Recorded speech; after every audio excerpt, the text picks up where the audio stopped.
Olá, sejam muito bem-vindos a esse canal Convivendo com as Diferenças, que tem por objetivo orientar familiares, amigos no tocante a como lidar, a como conduzir no dia a dia uma pessoa com deficiência. Eu estou trabalhando o módulo 1, deficiência visual. E eu agora, então, vou fazer a minha autodescrição. O meu nome é Ana Leal, a minha pele é da cor morena, eu tenho cabelo preto, curto, crespo, e os meus olhos são castanho escuro. Eu estou usando um óculos escuro com grau. Estou com uma camiseta vermelha e atrás de mim eu tenho uma estante com livros. Bom, hoje, meus amigos, eu vou trabalhar o tema cegueira.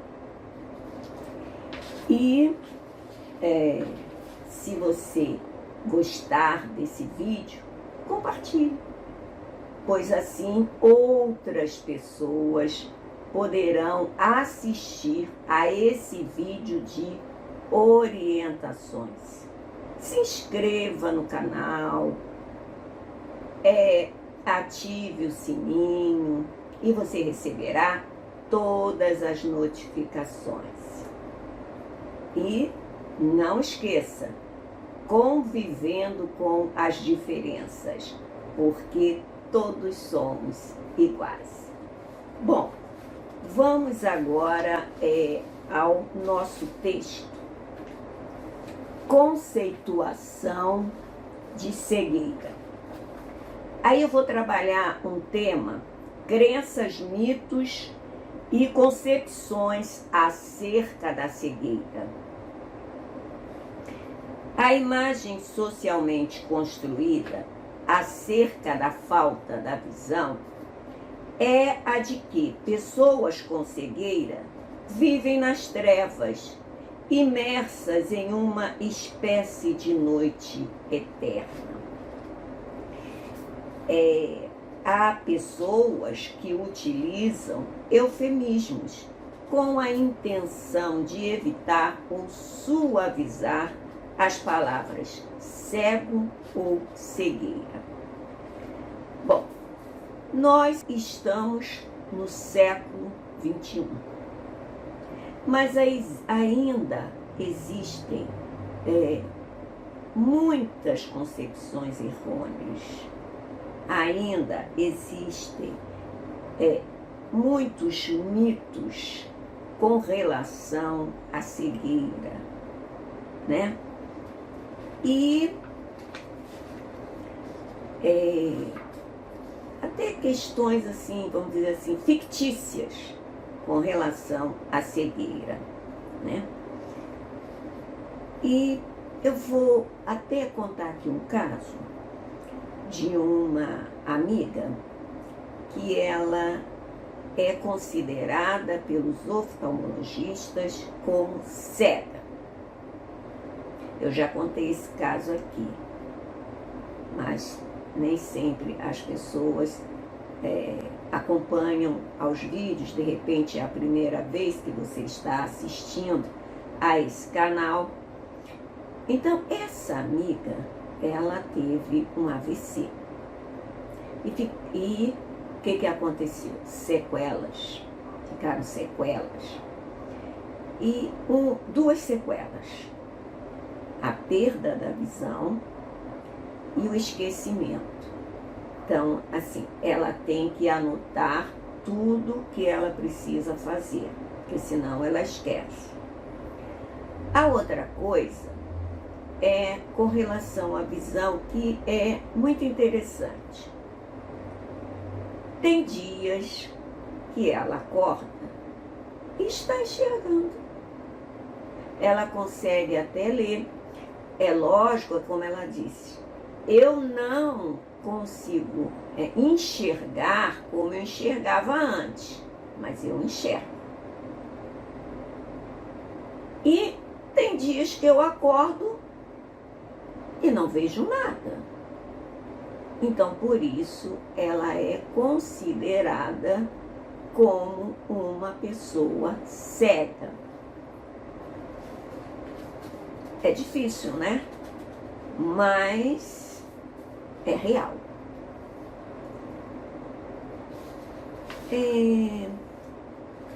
Deixa eu ver aqui os meus apontamentos. Só um minutinho. Olha, meus amigos, nós hoje vamos assistir a um vídeo de uma oftalmologista que ela tem outras participações aqui nesse canal. É a doutora Cláudia Del Claro. E ela vai falar pra gente sobre cegueira legal. O que vem a ser essa cegueira legal? Eu só coloquei aqui um textozinho para vocês, só como introito, para vocês já terem uma noção antes de assistir ao vídeo. Cegueira legal. Utiliza-se o termo cegueira legal para as pessoas portadoras de deficiência visual severa nos termos do inciso 2º do artigo 1º da portaria número 3.128/2008. Considera-se cegueira quando o valor da acuidade visual corrigida no melhor olho encontra-se abaixo de 0,05 ou o campo visual menor que 10 graus. Bom, agora nós vamos então assistir ao vídeo. Vamos lá? Afinal de contas, qual é a acuidade visual para você ser considerado um cego? No vídeo de hoje eu vou te falar sobre a cegueira legal e o que está envolvido em você ser enquadrado nessa condição. Vem assistir. Bom, você deve estar pensando, meu Deus do céu, a doutora enlouqueceu de vez. Como assim? Acuidade visual para eu ser considerado cego? Cego não enxerga, cego é escuridão. Sim e não, porque realmente existe o cego que não enxerga nada, que está na escuridão total, mas existe a cegueira legal, que é aquele paciente que tem uma deficiência visual grave e que é considerado incapaz, de trabalhos, etc. Ele pode ganhar algum benefício. Então, se chama cegueira legal. Ele tem acesso a concursos públicos numa categoria diferente e tudo mais.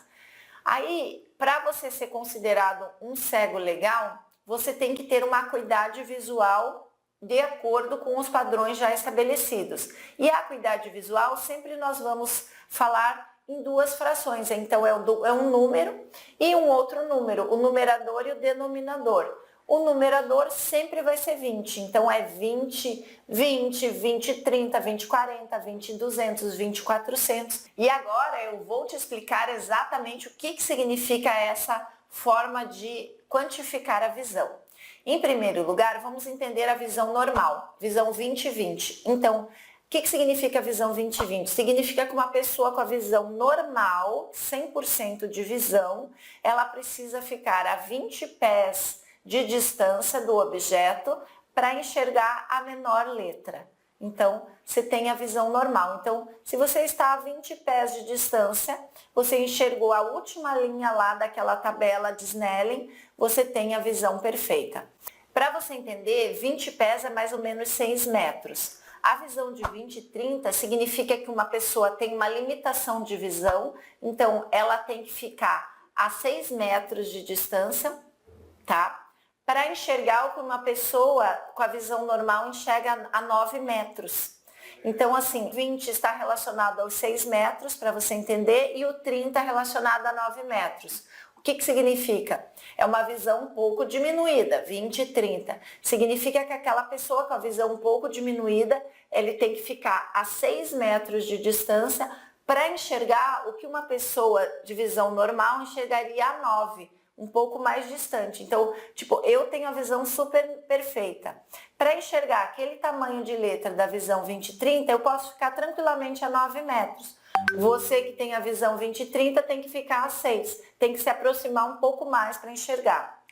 Já a visão mais limitada, que é a visão de 20/400, você que tem a limitação visual tem que ficar a 6 metros de distância para enxergar com uma pessoa com a visão normal. Eu enxergo a 120 metros de distância. Então é aquela letrona enorme. Então aí você consegue quantificar a diferença. Pense, você tem uma limitação tão grande da visão, você tem que ficar a 6 metros daquela letra para enxergar o que eu enxergo a 120 metros. Eu fico lá do outro lado da rua e eu enxergo o que você tem que enxergar bem próximo. Eu espero que agora você tenha entendido como é que a gente avalia a visão das pessoas. E agora vamos à definição da cegueira legal. Então, a cegueira legal é uma visão, se você tem uma visão de 20/400 ou menos. Então, 20/400 é esse exemplo que eu dei ali. Você tem que ficar a 6 metros para enxergar o que eu, com a visão normal, enxergo a 122 metros. E aí você é considerado incapaz, você não consegue fazer muitas atividades profissionais, você vai ter alguns benefícios, inclusive vagas especiais em concurso, e vai ser considerado um cego legal. Além disso, uma outra forma de quantificar a cegueira legal é por diminuição do campo visual. Então, se você tem uma diminuição de arco de 20 graus ou mais no campo visual, você tem uma perda de 20 graus ou mais de campo visual, você também é considerado cego legal, porque isso já dificulta bastante a tua mobilidade, você andar sozinho e tudo mais. E aí, se você ficou em dúvida se a sua dificuldade visual se considera cegueira legal ou não, você precisa procurar o seu oftalmologista para que ele realmente faça o exame. E um detalhe, esse exame ele é feito com a melhor correção. Então, seja com óculos ou com lentes de contato, ou os pacientes que têm ceratocone, eles são avaliados já com a lente de contato corretora. E aí você vai ver se você, com a melhor forma de correção, você não enxergar esta visão, você é considerado nessa categoria e você tem acesso aos benefícios. Muito bom, não é? Muito bom, muito esclarecedor. A doutora, ela é bem didática, então tirou assim as nossas dúvidas. E quem tiver mais dúvidas, porque essa doutora, ela são 3 vídeos por semana. Ela não é nem daqui, ela é lá de Santa Catarina. E quem tiver dúvidas, é só colocar ali onde tem os comentários no vídeo dela, assiste ao vídeo dela, coloca ali nos comentários, com certeza ela vai responder.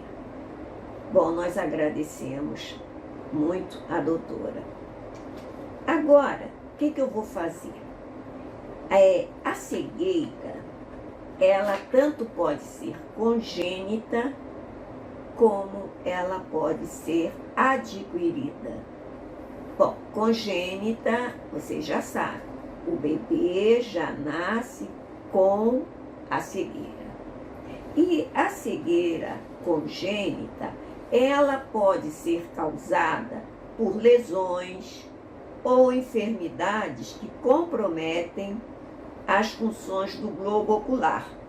As principais causas: retinopatia da prematuridade, catarata congênita, glaucoma congênito, atrofia do nervo óptico. Eu só estou falando das causas principais. Existem outras, né? E aqui mesmo, nesse canal, eu tenho vídeos falando sobre doenças oculares.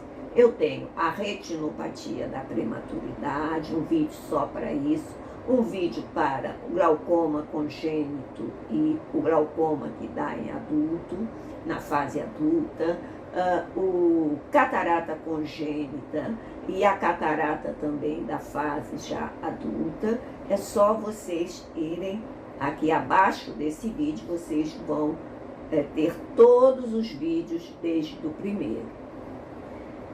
Bom, então a criança que já nasce com a cegueira, veja bem, ela não tem as mesmas oportunidades que uma criança que nasce enxergando, não é verdade? Então, a questão da comunicação, a questão da interação, né, com o meio, então tudo isso se torna mais difícil para uma criança que não tem noção do mundo, no sentido de visão. A visão é um sentido importantíssimo, porque é aí que você vê onde você está, o que você está comendo, enfim, tudo. A mobilidade, né? A diversidade que existe no ambiente é através da visão. E sem essa visão fica muito difícil, porque fica tudo no imaginário da pessoa, no caso ali o bebê, depois uma criança, porque vai crescendo, fica tudo naquele imaginário, é o mundo que ela cria. Ela não tem condições realmente de saber como é. Então, é um mundo imaginário. E aí, como se trata de um mundo imaginário, meus amigos, a família, como eu sempre falo, é fundamental. Essa criança, ela precisa de todo o apoio, de toda a sustentação, de todo estímulo, do encorajamento, né, que essa família vai dar a essa criança. Então, como é o carinho, o amor, como é importante esse acolhimento a essa criança que nasce sem a visão. Bom, nós temos, como eu falei, a cegueira congênita. Agora eu vou falar da cegueira adquirida ou adventícia. Existe esse termo também. Então, a cegueira adquirida caracteriza-se pela perda de visão ocorrida na infância, na adolescência, na fase adulta, ou se a pessoa está naquela fase senil, né? Nós temos muitas doenças oculares que provocam a cegueira. Eu vou ainda passar para vocês fazer outros vídeos de doenças oculares, por exemplo, um tracoma, muitas doenças ainda que provocam a cegueira. Normalmente, o que nós escutamos? Catarata, se a pessoa não operar, o glaucoma, não é? Mas existem outras doenças oculares. Bom, então, dentre as principais causas dessa cegueira adquirida, destacam-se as doenças infecciosas, as enfermidades sistêmicas. Ana, o que é enfermidade sistêmica? A enfermidade sistêmica é uma doença que ela pode pegar qualquer parte do seu corpo. Pode pegar o cérebro, pode pegar o pulmão, isso é a sistêmica. E, além das enfermidades sistêmicas,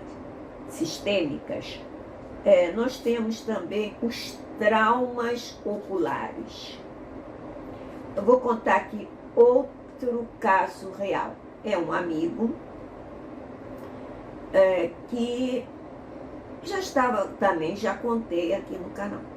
Ele já estava com uns 30 e poucos anos e estava jogando futebol. Levou uma bolada no rosto. Ele ficou cego dos 2 olhos. Não existe nenhum resíduo visual. Passou-se um tempo, aí ele estava passando na rua, ele levou uma bolada no ouvido. O que aconteceu? Ele ficou surdo dos 2 ouvidos, mas existe um resíduo auditivo. Tanto é que ele usa aparelho nos 2 ouvidos, perdão, e ele ouve bem, entende?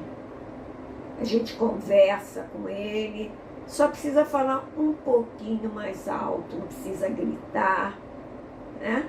Que tem o controle ali do aparelho. Então, meus amigos,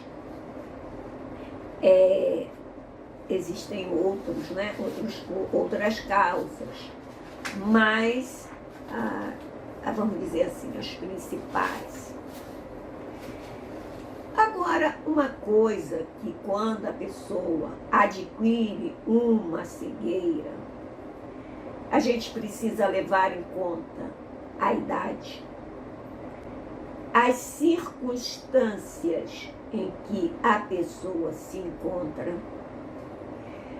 o desenvolvimento da personalidade e a construção de identidade dessa pessoa.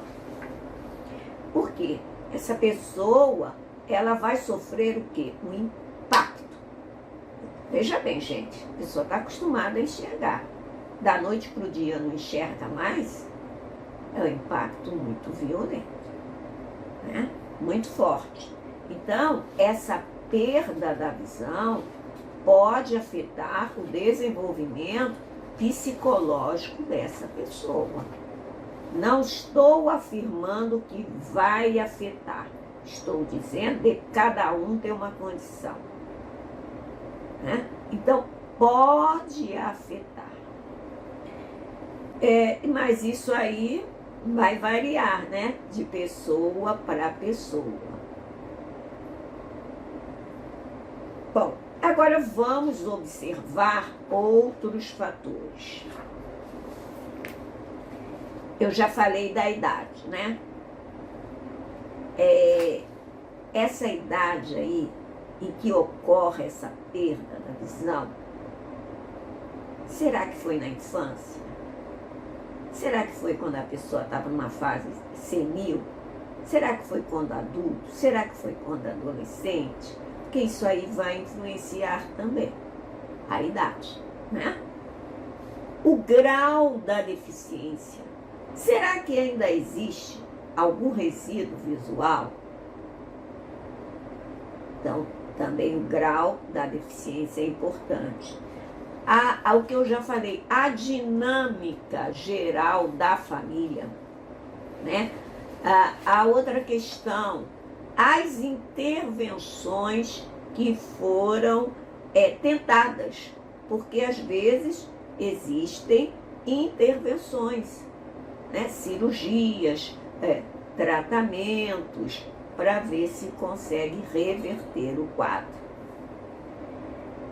O que eu já estou só sendo repetitiva, a personalidade da pessoa, enfim, uma série de fatores, né, que a gente precisa levar em conta. Olha só, eu tenho também, acho que é porque eu sou dessa área, né, então há essa afinidade, essa aproximação. Eu tenho um amigo que eu conheci, na realidade ele era o meu professor, e foi muito, até estou me lembrando aqui um fato que ocorreu. Eu fui aprender com ele o 2 Vox. 2 Vox é um sistema que tem justamente para pessoas cegas, com baixa visão, para facilitar em tudo. Foi criado pelo professor da UERJ. Acho que é professor Antônio, agora não estou conseguindo me lembrar o nome, mas vamos lá.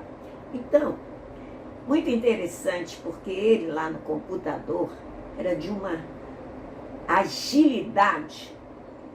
Aí teve um dia que eu falei assim para ele: olha só, você é a pessoa com deficiência e eu sou a vidente. Ou seja, eu não tenho essa sua agilidade no computador. Impressionante. Ele é professor, área de jornalismo, radioamador, presidente da União dos Cegos de Santa Catarina, advogado, enfim. Então, ele ficou cego aos 3 meses de idade por um erro médico. Deu uma infecção no olho e, pelo fato do tratamento ter sido errado, né, ter sido feito errado, passou para o outro olho, enfim, ele ficou cego aos 3 meses. Vou falar só 2 coisas que ele faz. Ele, na casa dele, tem uma estante. E assim, no cômodo todo, né, são várias, que nem tem aqui atrás, várias prateleiras, né? Vai até o teto, enfim. E aí, ele, porque a pessoa, gente, começa a desenvolver mais os outros sentidos. Quando diz assim, uma pessoa cega escuta muito bem. Não, não é bem assim. Ela aprendeu por necessidade a desenvolver mais a audição dela, entende? O tato. E aí ele, com o tato, ele construiu outra estante. E por aí vai. Ele mexia em eletricidade. Então, você veja que a pessoa, mesmo sem ter a visão, porque ele não chegou a enxergar nada com 3 meses de idade, né? Ainda estava no início da formação da visão. E a pessoa, gente, é uma pessoa normal, igual a qualquer outro. É lógico que a gente sabe que tem as limitações. Eu convivo com uma pessoa cega diariamente, né? Então, tem as limitações, mas vamos considerar, vamos começar a sair desse preconceito, dessa discriminação, e começar a ver o outro como você, igual a você, não é? Bom, então é isso, meus amigos. A cegueira, depois nós vamos entrar em outras deficiências, não é? Mas essa adquirida, no caso aí, foi adquirida desse amigo, porque foi aos 3 meses de idade. Mas eu até considero como uma congênita, não foi congênita, tá? Congênita no sentido de que ele, já desde bebê, não enxergava, né? Bom, uma outra questão que eu considero importante é que durante o desenvolvimento da criança com cegueira, se não houver uma mediação adequada no sentido de estimular e criar outros comportamentos exploratórios por meio do contato físico e da fala, Veja bem, Ana, traduz um pouquinho isso aí. O comportamento dessa criança pode ser preenchido por comportamentos que fogem dos padrões e ter manifestações como estereotipias, maneirismos, mutismos, toques, verbalismos, perseveração, ecolalia, dentre outros. A ecolalia a gente sabe que também, né, a estereotipia afeta muito os autistas. Então, meus amigos, é muito importante essa questão de estimular a criança, né? Trabalhar a linguagem da criança. Vamos supor que tem um objeto.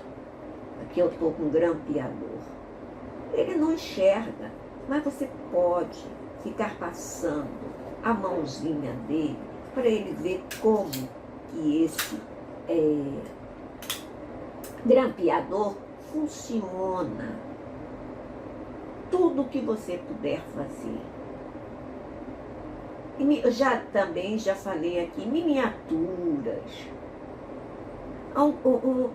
Uma miniatura de um carro, até ele chegar a um carro grande, a um carro realmente real.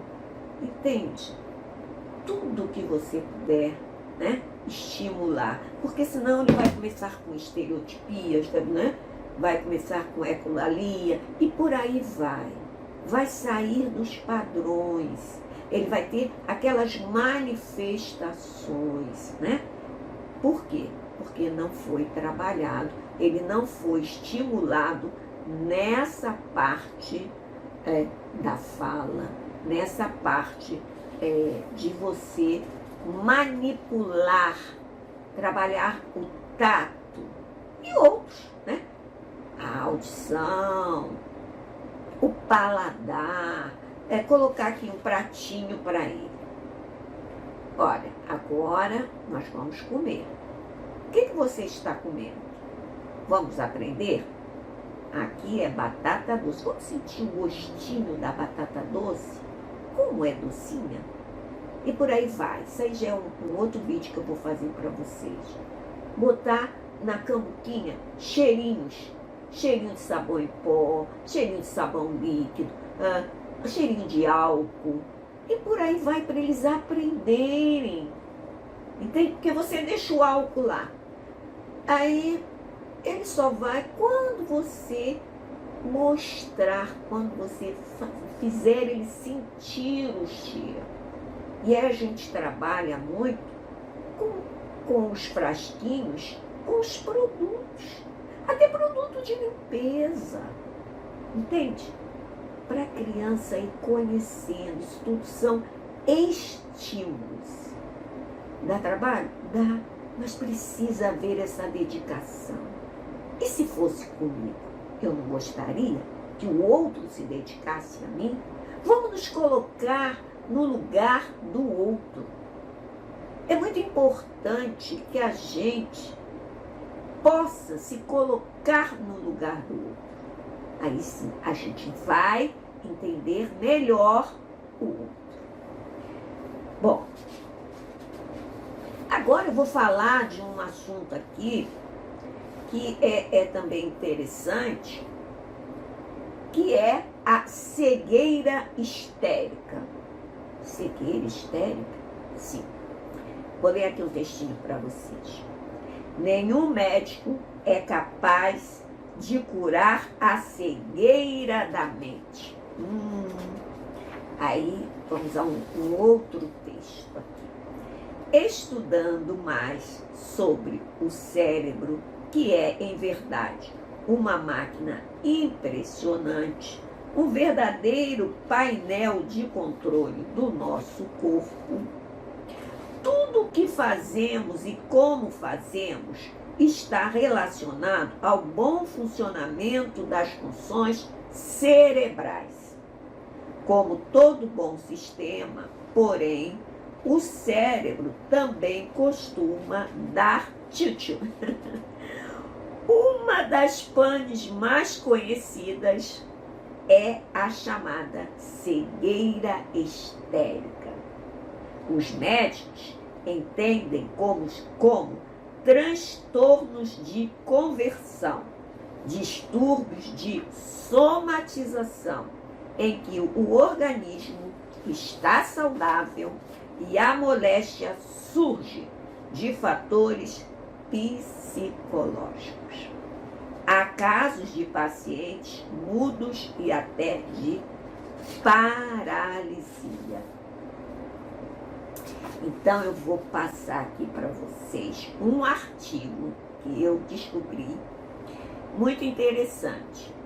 Existe um artigo intitulado O Dia em que Hitler Chorou. E aí vamos ver. Eu não vou ler para vocês o artigo, que é imenso, tá? Então, ele relata, esse artigo, ele vem relatando a história de Adolf Hitler, que todos vocês conhecem, quando ele era um soldado e ele tinha 29 anos de idade. E ele foi descoberto no hospital militar, acometido por cegueira histérica. Isso aí ocorreu em 1918, né? Estava ele e um grupo de soldados numa guerra.